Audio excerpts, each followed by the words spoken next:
PPS аясында іске асып, бүгінгі таңда тиімді жұмыс жасап жатқан жобаның бірі жүкті жылжыту кезіндегі жұмысшылардың жарақат алу қаупін азайту жобасы. Оны теміржол жабдықтарын жөндеу дирекциясының рельстік шпалдық тор көздерді жөндеу цехы ұсынды. Осы цех аумағында орналасқан екі мостылық крандарының жұмыс алаңдары арасындағы учаскесінде жүктерді жылжыту үшін рельсті жолда ұзақ жылдар бойы арба қолданылып келген. Ал арбаны жұмыскерлер итеріп қозғалтқан. Екі кранның арасында жүктерді жылжыту үшін қолмен итеретін арба қолданылып келді. Салмағы ауыр жүк салынған кезде оны итеру ауыр болатын. Сондықтан бірнеше адам жұмыла итеретінбіз.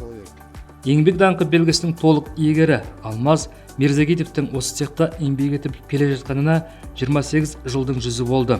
Ал 5 тоннаға дейін жүк салынып, қолмен итерілетін арба ол жұмысқа тұрғанға дейін жасалған. Егер жүк салынбаса, бір немесе екі адам итеретін бұл арбаны, ал жүк салсақ 3-4 адам, кейде одан да көп адам итеретінбіз. Әсіресе қыс кезінде итеру қиынға түсетін, кей кезде рельс мұзданғанда тіпті қиындайтын. Қыстыгүні және көктайғақ кезінде итеріп келе жатқан адам тайғанап құлап қалуы мүмкін, ал бұл қауіпті.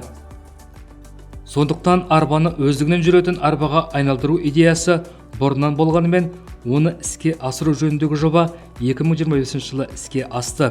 Ол үшін цех бастығы Азамат Асайынов, электромеханигі Денис Григорьев және слесарь Алмаз Мирзагитов А3 жобасын жасап қорғай алды.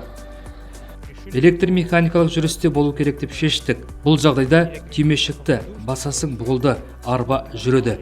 Адам тек сол түймешікті басады. Екі мостылық кранның арасындағы рельстік жолдың ұзындығы шамамен 30 метр, ал крандардың жүк көтергіштігі 10 тонна. Яғни енді бұл арбамен қазір еш қиындықсыз 10 тоннаға дейін жүк тасымалдануда. Электродвигатель заказывали. Электр қозғалтқышын және бәсеңдеткішін тапсырыспен алдырттық. Кардан мен дөңгелек жүктарын біз екінші жылжымалы кран депосынан алдық. Негізі дөңгелек жүбі жол жөндеу машинасынан алынды.